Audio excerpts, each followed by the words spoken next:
A few months ago, I was invited by Nexus TV in Italy to engage in a little experiment. Can film and television be dubbed into Latin? Now, I've dubbed a few scenes into Latin before on my other channel, Scorpio Martianus, but Nexus TV is a professional dubbing company in Milan, Italy, and they asked me to provide a Latin translation and to fill the role of voice coach. Working with a highly trained team of voice actors, audio engineers, and directors, we dubbed a scene into Latin, a scene from a famous commercial in Italy from decades ago. The video that follows was produced and edited by Nexus TV and documents all the work that we did together. You won't want to miss a minute of it. But hang around to the end of the video, because I'm going to tell you about my impressions of the experience working with a dubbing company and what I think this means for the future of Latin in film, television, and scholarship. I'm Luke, this is polýMATHY, and here is the documentary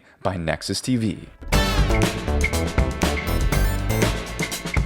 Hi everybody, thank you for being here. We are here with the great one and only Luke Amadeus Ranieri.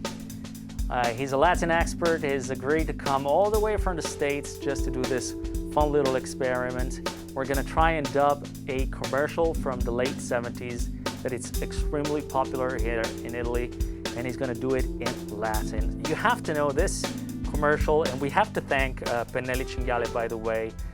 They are a brush making company. They also do paints, and they allowed us to work on this historic commercial.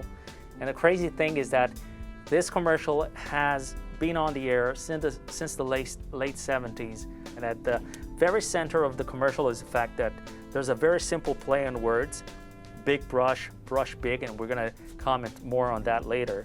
Let's have a look at the original commercial. What do you say? Let's do it.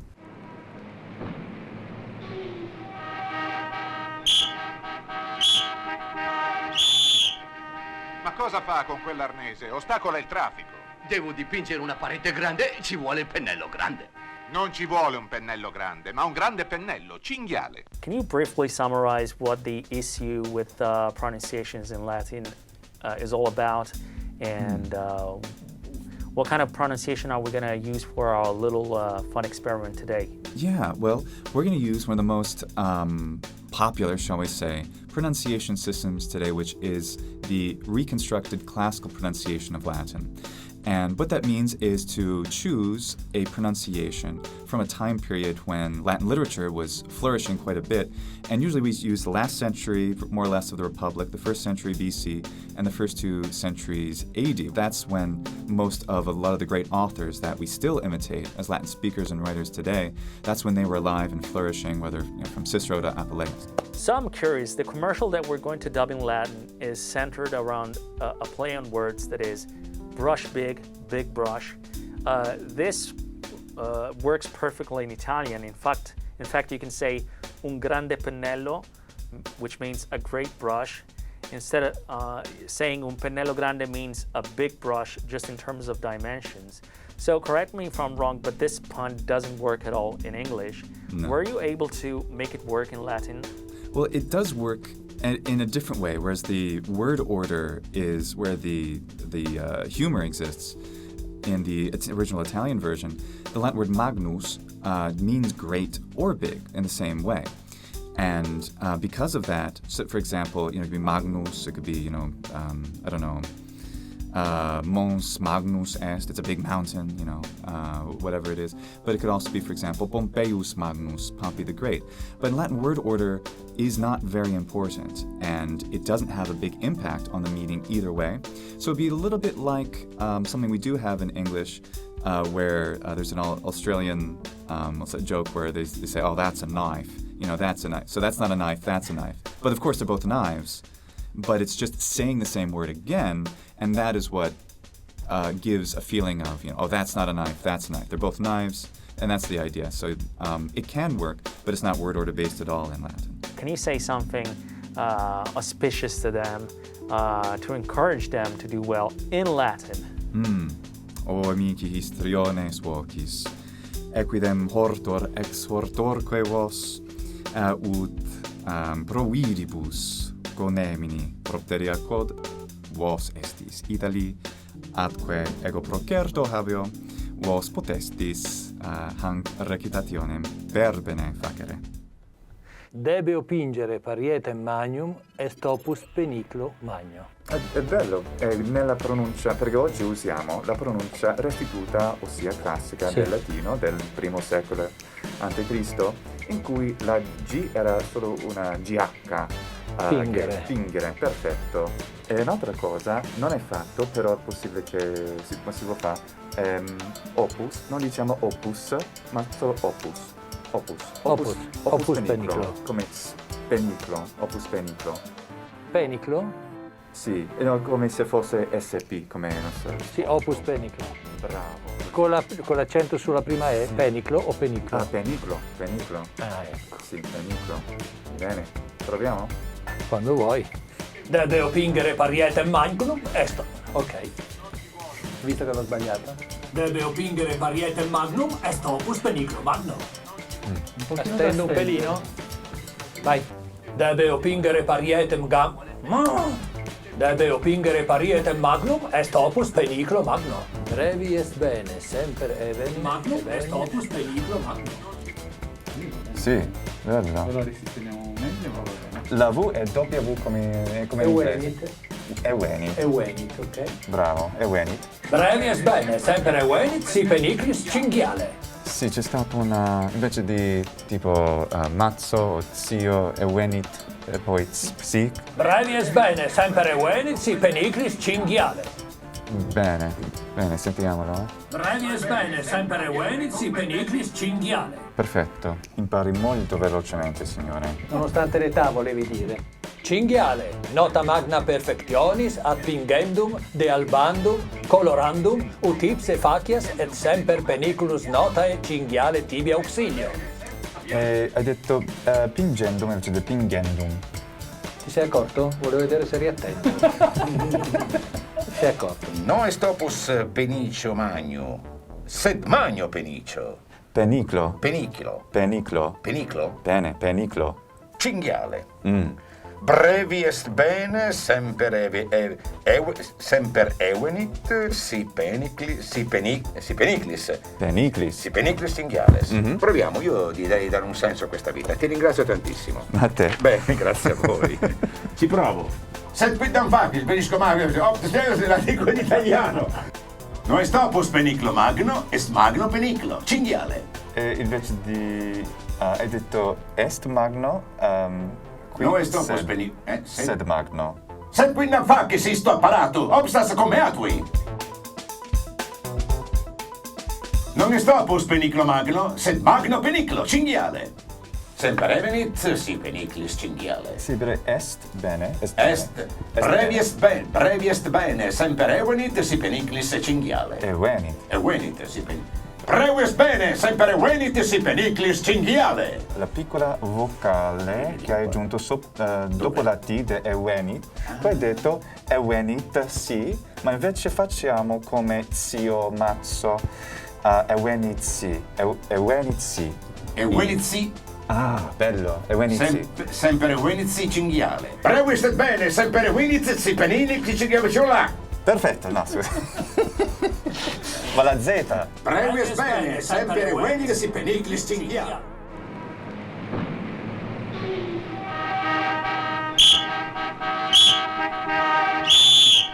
Sed quidam facis isto apparato, obstas come atui. Debe opingere parietem magnum est opus peniclo magno. Non est opus peniclo magno, sed magno peniclo, cinghiale. Cinghiale, nota magna perfectionis ad pingendum, de albandum, colorandum, ut ipse facias et semper peniculus notae cinghiale tibia auxilio. Brevi est bene, semper evenit, si peniclis cinghiale.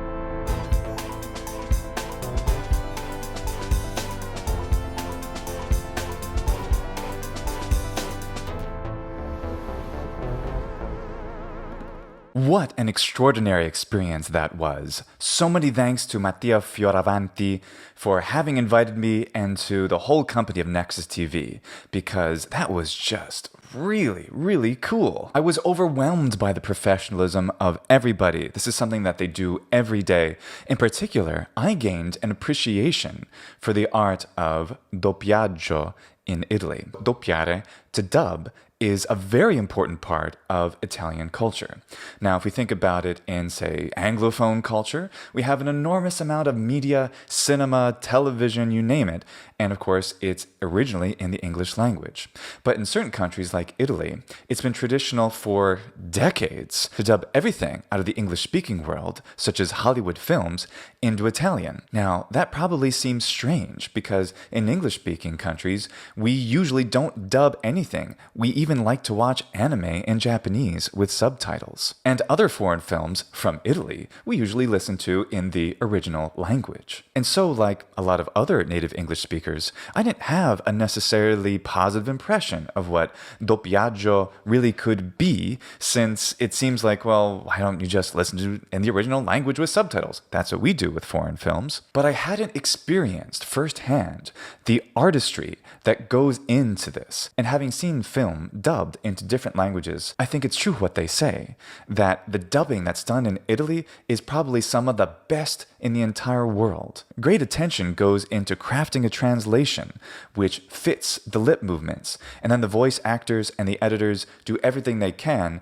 to minimize the discrepancy between lip movement and the actual syllables produced.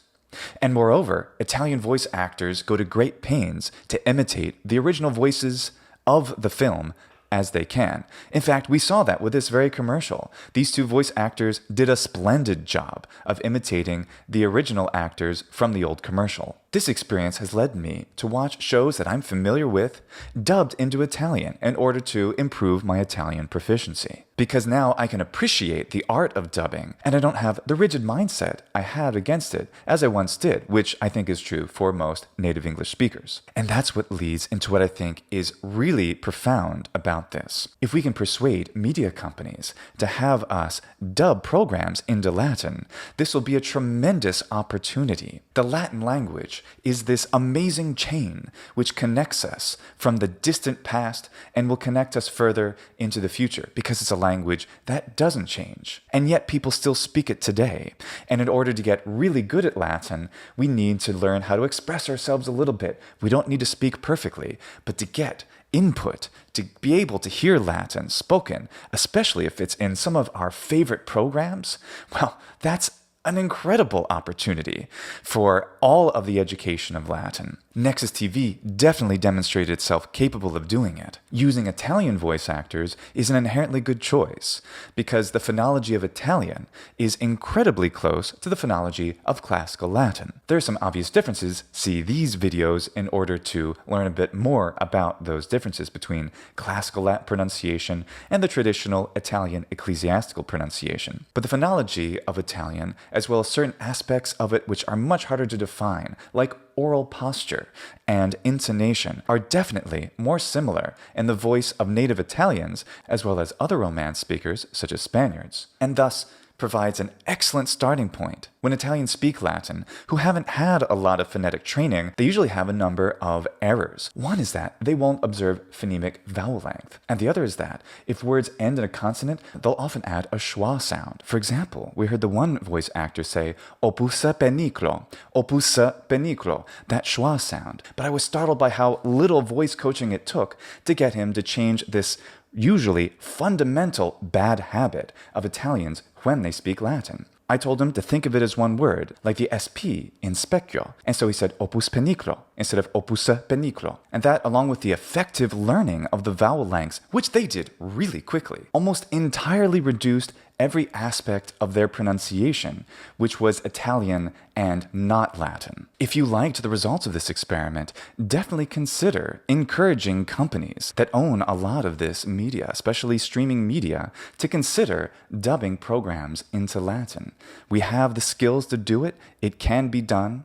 Let's do it. Also check out the video on the Nexus TV YouTube channel and subscribe to them as well. Thanks so much again to Nexus TV and to everyone I got to work with in Milan. Valete.